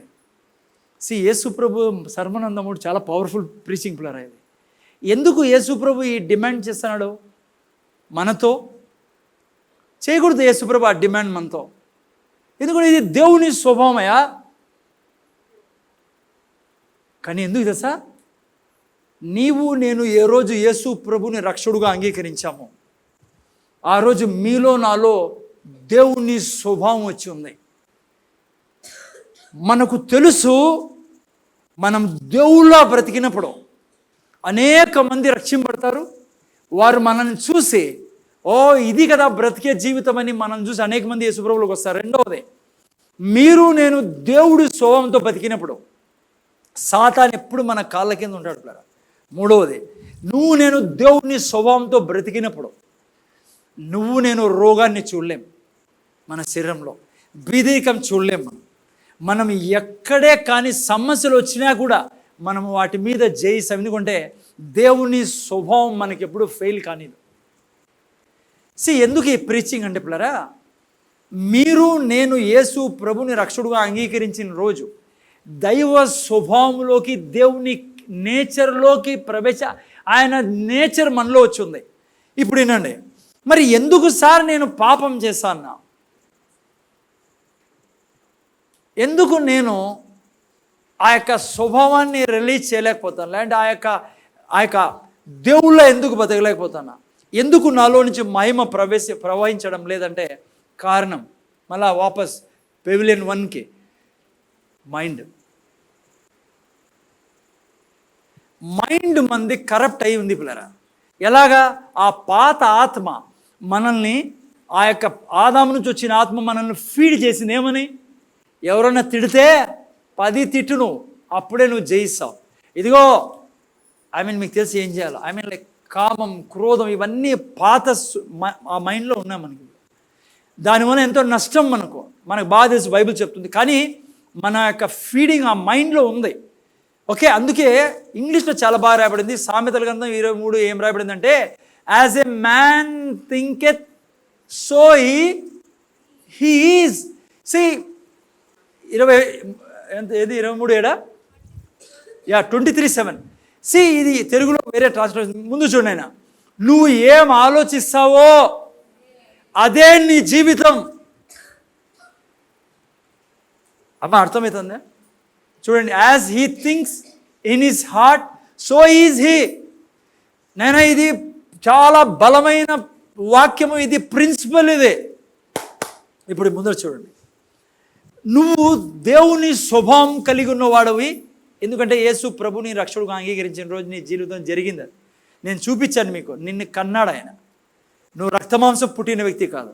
ఇప్పుడు ముందు చూడండి, ఇప్పుడు చాలా ముఖ్యమైన కంక్లూజన్లో వచ్చా. ముందు చూడైనా, ఇప్పుడు నువ్వు ఏం ఆలోచిస్తున్నావు నీ గురించి? నువ్వు యాజ్ మ్యాన్ థింకెత్, నువ్వు ఎట్లా ఆలోచిస్తావో అట్లే నీ జీవితం ఉంటుందని బైబిల్ చెప్తా ఉంది. అందుకే పౌలు ఏమన్నాడు అక్కడ? Reckon yourself. ఎంచుకొనిడే. ఈయనని ఇప్పుడు నీ మనస్సు ఎట్లయితే కారు నడిపేటప్పుడు నీ మనస్సే నడుపుతానేది కారు. సబ్కాన్షియస్. ఇప్పుడు పండ్లు తిక్కొని నేర్చుకున్నా, చెప్పాను మీకు చాలాసార్లు. పండ్లు స్టార్టింగ్లో తిక్కేటప్పుడు, ఆ తర్వాత ఇప్పుడు ఆలోచించుకునే కొట్టేస్తావు. ఓకే, మీరు ఆడోళ్ళు చాలామంది పండ్లు తిక్కేది కూడా మీకు రాదేమో. నేను ఇంకో విషయం ఎగ్జాంపుల్ చెప్తాను. మీరు పప్పు నేర్చుకునేటప్పుడు చూడు ఎంత ఇబ్బందో ప్రీచర్స్కి. అన్నీ ఆలోచించాను. పప్పు నేర్చుకునేటప్పుడు ఫస్ట్ ఏం పప్పురా? కందిపప్పు సార్, కాదు సార్, గోంగూర పప్పు అనుకున్నాం. ఫస్ట్లో మీరు ఏం చెప్పారు? మీ అత్తనో మీ అమ్మనో ఎవరో ఉండి ఇదేమో చాలా ధ్యానంగా నేర్చుకున్నారు కదా గోంగూర పప్పు. ఈరోజు మీకు ఆలోచించండి, నేను ఏం చెప్తున్నాను. ఆటోమేటిక్గా చేతులు పోతా ఉంటాయి, ఇట్లా మాట్లాడుతుంటావు. ఎప్పుడు కూడా చెక్కి రేవు దాంట్లోకి. నీకు తెలుసా, టకటక నీ చేతి ఒప్పుకోదు, నీ మైండ్ పనిచేస్తూ ఉంటుంది. కాన్షియస్ మైండ్తో నువ్వు ఎవరితోనో మాట్లాడుతూ ఉంటావు సోఫా మీద. సబ్ కాన్షియస్ మైండ్ ఏం చేస్తూ ఉంటుంది? కరెక్ట్గా బేల డబ్బాలోకి పోతుంది చెయ్యి. కొత్తిమీర తీసుకుంటుంది. అర్థమవుతుందా? చక్కెర తీసుకోదు కదా. వేసారు ఎప్పుడన్నా అట్లా? జరగని పని అది. Why? Because your subconscious. ఇప్పుడు వినండి ప్లీజ్. నీ సబ్ కాన్షియస్లో ఆ మైండ్లో పాత ఫీడింగ్ ఉండడం వలన ఇప్పుడు ఎవరన్నా ఏమన్నా అన్నారనుకో, వెంటనే రివర్స్ అవుతాను నేను. ఏదన్నా అన్నారని కొద్దిగా ఎవరో నా గురించి చెప్పారనుకో, నేను 10 లేనిపోనివన్నీ కలిపి చెప్తాను వాళ్ళ గురించి. ఎందుకంటే నన్ను గబ్బు లేపాడు, వాడిని ఇంకా గబ్బు లేపాలి నేను. ఎవడన్నా ఏదన్నా తీసుకున్నాను అనుకో ఆస్తి, మనం ఏం చేస్తాం? నా ఆస్తి కొట్టేశాడండి, మనం ఏదేదో చేస్తాం. మనకంతా సప్లై పైన నుంచి పిల్లరా. ప్రతిదీ, డబ్బు కానీ, ఆరోగ్యం కానీ, మహిమ కానీ, ఘనత అన్నీ ఆయన ఇస్తాను రెస్పాన్స్. కానీ మనం నమ్మం, ఎందుకంటే ఇది నమ్మనీదు. ఈ మైండ్ పనిచేస్తుంది. ఇప్పుడు ఏం చేయాలి? అది నా పాయింట్. ముందు చూడు, ఇప్పుడు నువ్వు నేను ఏం చేయాలంటే ఈ మైండ్ని ట్రాన్స్ఫార్మ్ చేసే బాధ్యత మీది, నాది. ఏం చేయాలా? నేను దేవుని వాక్యాన్ని నోట్లో పెట్టుకోవాలా. ఇప్పుడే చెప్తాను నేను. బైబిల్ అంటుంది, దేవుడు మీ తండ్రి పరిశుద్ధులైనట్లుగా మీరును పరిశుద్ధులై ఉండుడే. నేను చెప్తా, తండ్రి నువ్వు ఎంత పరిశుద్ధుడువో నేను అంత పరిశుద్ధున్నాయి. కానీ క్రైస్తత్వంలో ఏముందో తెలుసా? నువ్వు 24 గంటలు నేను పాపిని, దుర్మార్గుణ్ణి, అయోగ్యుణ్ణి, ఏదది గాడిదని. ఈ గాడిద మీద నువ్వు ఎక్కువ,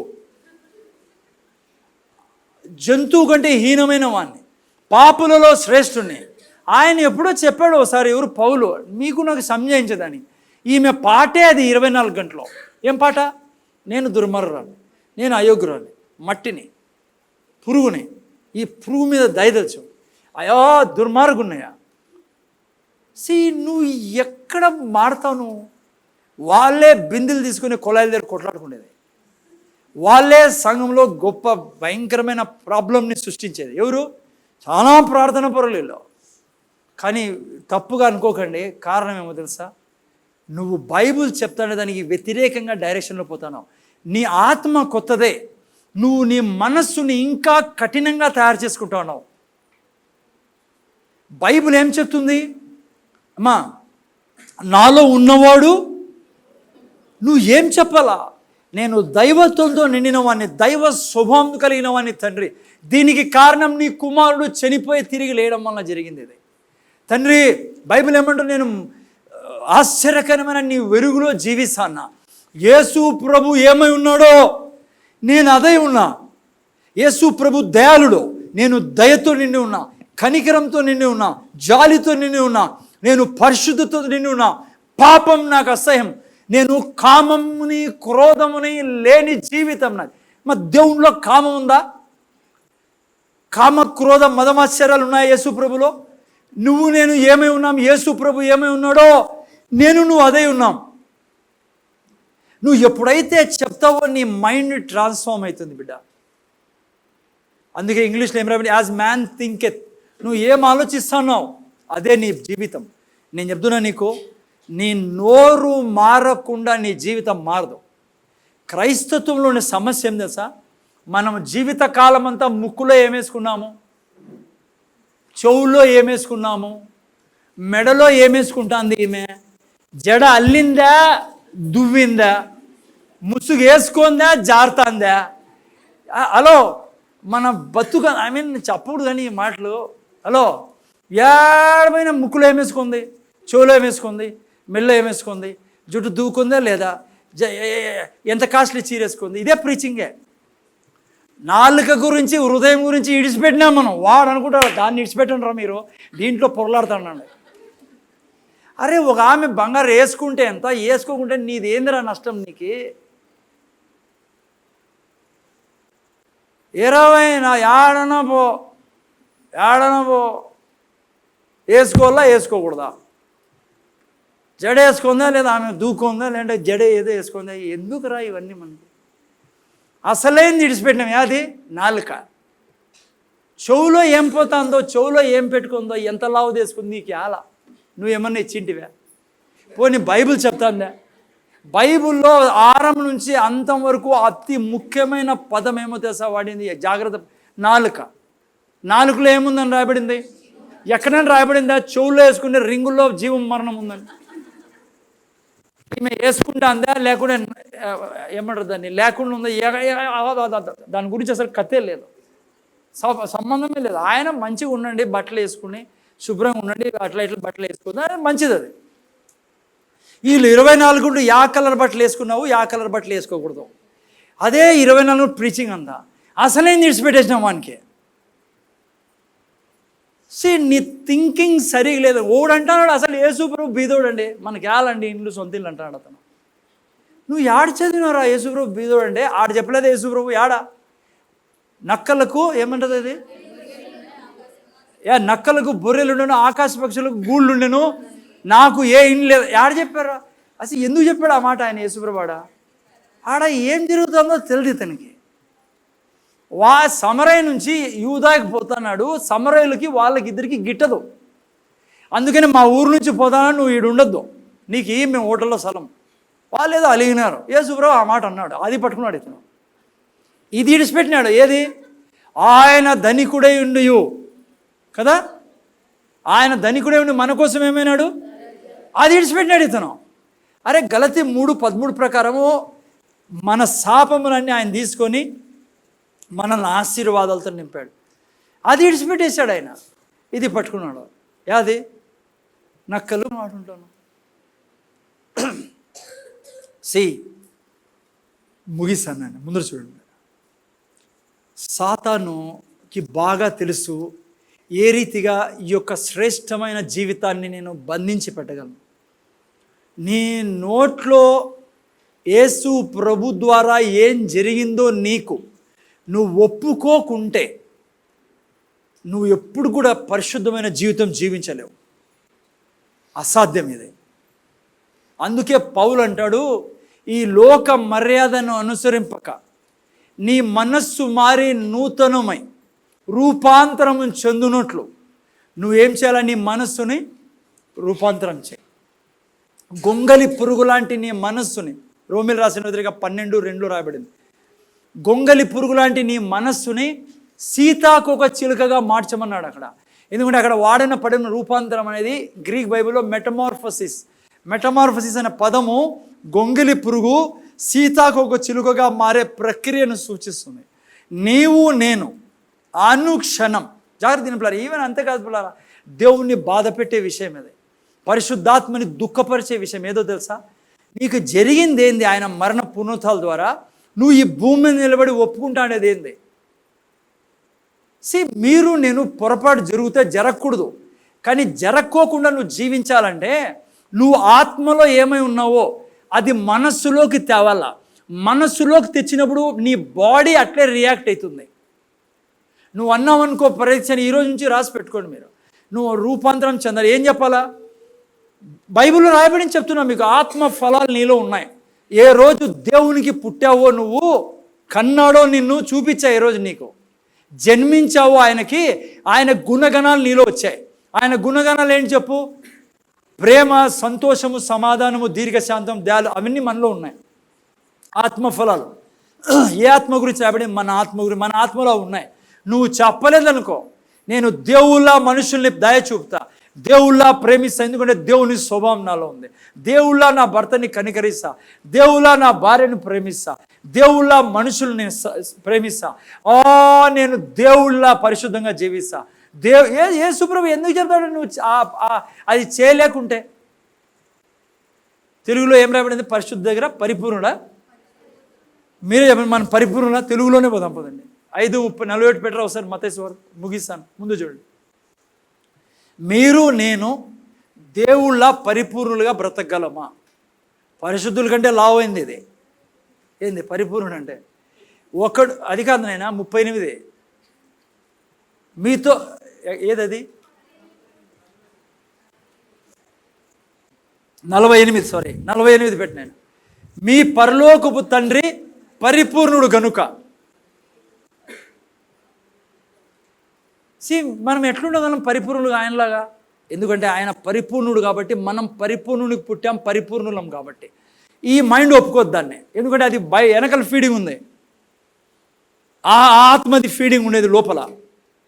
ఇక్కడ క్రైస్తవుడు ఇరుక్కుంటా ఉండేది. ఏ మనిషి పాపం చేయాలా, పాపం ఉండని కోరుకోడిపోయారా? నువ్వు కామాంధుడివి, బయట పడలేకపోతున్నావు.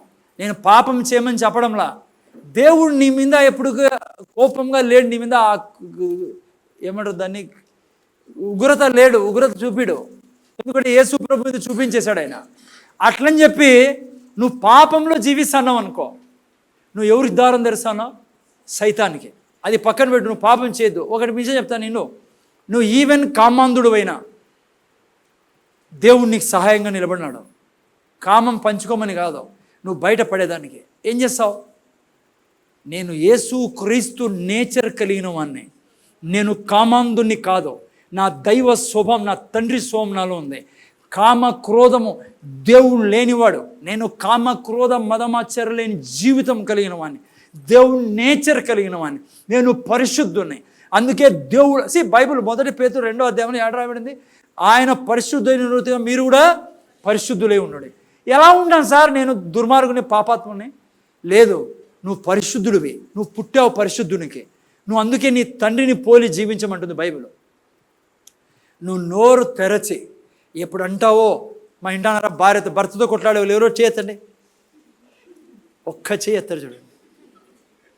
భర్తతో కొట్లాడేవాళ్ళు నేను చెప్తా వినండి, ఈరోజు భయపడకండి, మేము కొట్లాడుకున్న దినాలు ఉన్నాయి. ఏం చెప్పాలి తెలుసా? నా భర్తని దేవుళ్ళ ప్రేమిస్తా, దేవుళ్ళ క్షమిస్తా, దేవుళ్ళ కనికరిస్తా, దేవుళ్ళ జాలి చూపుతా, దేవుళ్ళ ఆప్యాయంగా చూసుకుంటా, దేవుళ్ళ నేను ప్రవర్తిస్తా.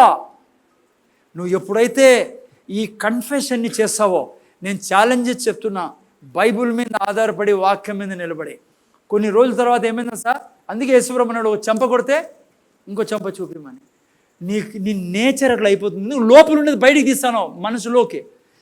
మైండ్ ఏంటంటే ఇది ఫుల్ ప్లర్, ఇది ఏం చెప్తే అదే ఉంటుంది. ఇది మైండ్, ఇది మిషన్ ఇది ట్రాన్స్ఫార్మ్ అవుతుంది. కంప్యూటర్లో ఏ రీతిగా ప్రోగ్రామ్ కొత్తది ఫీడ్ కొత్తది వస్తుంది, ఇది ఫీడ్ అవుతుంది. అందుకే నాలుగులో జీవం మరణం ఉంది. ఎవడు దాని ఫలం తింటాడో, ఏ ఫలం తినాలని నువ్వు కోరుకుంటావో అది తింటావు అంట. అందుకే ముక్కులో మూతిలో అవన్నీ ఉండండి, ఎవరు ఏం వేసుకుంటారో వేసుకోండి, కానీ నాలుకలో దేవుని వాక్యం పెట్టండి. ఎప్పుడైతే నువ్వు వాక్యం చెప్తావో నీ జీవితం మారిపోతుంది.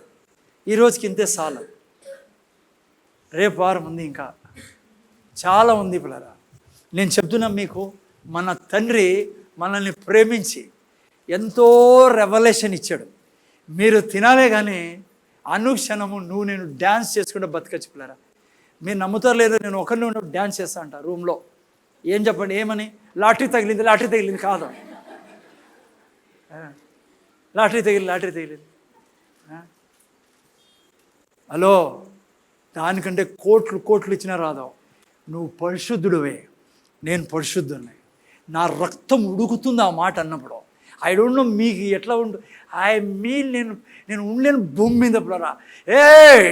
యేసు ప్రభు ద్వారా దేవుళ్ళ చేయబడినా నువ్వు ఎంత పరిశుద్ధుడివో నేనంత పరిశుద్ధుని తండ్రి. ఇది కృప చేసినదే, కృతజ్ఞతలు తండ్రి. నీలా నేను స్వభావం కలిగిన, నేను నీ బిడ్డను తండ్రి. స్వర్గం నన్ను ఆపలేదో, స్వర్గం నాది. అందుకే బైబిల్ అంటుంది నువ్వు ఆల్రెడీ స్వర్గంలో ఉన్నావని. ఈ అనంతపురం నాదే.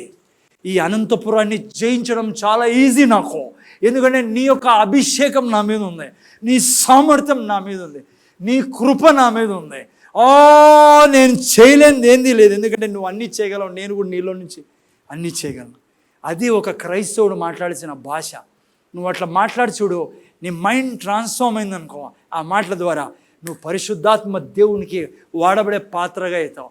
నువ్వు మోకాళ్ళ మీద నిలబడి ఏడ్చుకుంటా నేను శాపగ్రస్త అని దరిద్రుని అంటే నువ్వు యేసు ప్రభువును అవమానపరుస్తున్నావు. నువ్వు మొత్తం దైవ యొక్క ప్లాన్నే నువ్వు షార్ట్ సర్క్యూట్ చేసి పెట్టేస్తావు. నువ్వు నీ జీవితాన్ని దేవుడు ఏ విధంగా కూడా వాడుకోలేడు. ఏదో ఆయన దయము ద్వారా అట్లా వెళ్ళిపోవచ్చు. అందుకే చాలా జాగ్రత్తగా ఉండాలా. ముఖ్యంగా ఎవరిని వింటాన్నామో ప్రీచింగ్లో చాలా జాగ్రత్త పిల్లరా. మీరు నేను దేవుని కృప కలిగిన వాళ్ళం. ఓకే, ఈ సమయంలో మనం బల్లోకి వెళ్దాం. మన మధ్య అనుష